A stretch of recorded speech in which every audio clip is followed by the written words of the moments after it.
I know I'm late to the party. Orange is the New Black was the hit new show about 6 years ago. I'm only now working my way through it thanks to my partner's insistence, and after a fairly humdrum start, I'm actually starting to see something interesting in Season 5. Prior to reaching Season 5, I found the show to be relatively well characterised with decent gags, a very uncompelling narrative, and a lot of tit shots. But in Season 5 it took an interesting turn. The prisoners riot and take over the prison and capture the guards. For a while now I've been wondering what might happen in society if all the rules and laws were suddenly removed. Would people behave savagely? Would they continue as they did before?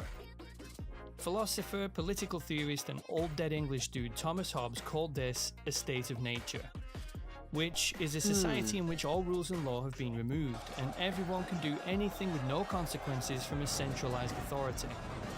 I've always been fascinated by this, as the psychologist in me thinks that people live by their own personal ethics rather than authoritative law. Anyway, I'm digressing. In Season 5 of Orange is the New Black, this scenario comes to life, as the current ruling order is removed when the inmates overthrow the corrupt prison guards who have come to abuse their position of authority, removing any and all sense of law and order. This is exactly what a state of nature would look like. What I find interesting is how the writers have handled it. See, pretty much everybody on Earth, besides T. Hobbes and myself, would expect the criminals to act like, well, criminals, and begin to murder and take whatever they wanted. But they don't. The reason they don't is what Hobbes and other social philosophers call the social contract, which is when individuals surrender some of their freedoms to their majority or an authority figure in exchange for the remainder of their freedoms being protected. Sounds familiar, right? So basically, you agree not to do bad shit in exchange for bad shit not being done to you. Throughout this season, we see examples of how the state of nature eventually gives rise to various social contracts between people, and even eventually leads to the formation of a new type of ruling authority, created and run by the prisoners themselves.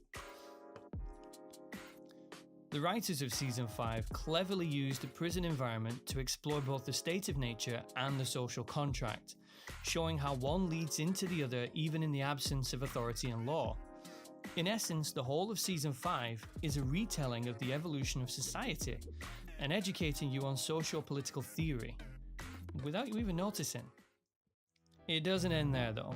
Back in 1971, psychologist Philip Zimbardo set up an experiment to test the psychological effects of perceived power.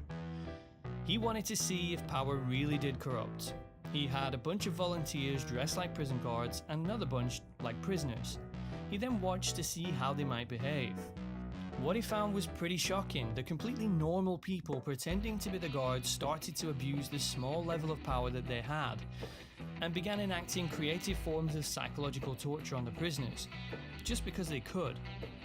What's even crazier is the prisoners, who could leave at any time during the experiment, also completely adopted their new social role and did everything the guards said, even when it was some nasty shit. Why am I telling you this? Because in Season 5 of Orange is the New Black, the same thing happens. Once the prisoners overthrow the guards, they begin by trying to be better than their former abusers and decide to rule with democracy and kindness, and talk about rehabilitation as opposed to punishment. But once the power dynamic sets in, things take a turn for the worse, when the prisoners in a position of perceived power begin to abuse that authority by enacting cruel treatment on other inmates, molesting the guards, and giving excessive punishments and generally behaving like the dickbag guards that they removed from power in the first place. Now, it's true that not all the prisoners do this. A small group of them stays out of the way, attempting to negotiate better conditions for the prison with the real authorities, but the ones who don't.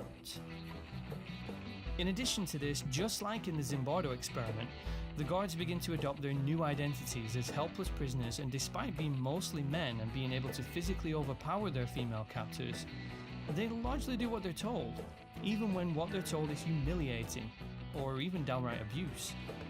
The season ends with the prison being retaken by force, and many of the prisoners realizing that they'd become what they'd fought against in the first place, and regretting spurning their chance to be better. So while Orange is the New Black was just a slightly above average dramedy for 4 seasons, in the 5th, it actually starts to discuss some complicated and interesting psychological and philosophical ideas. Who knew that watching a TV story about criminals could throw so much education at your brains?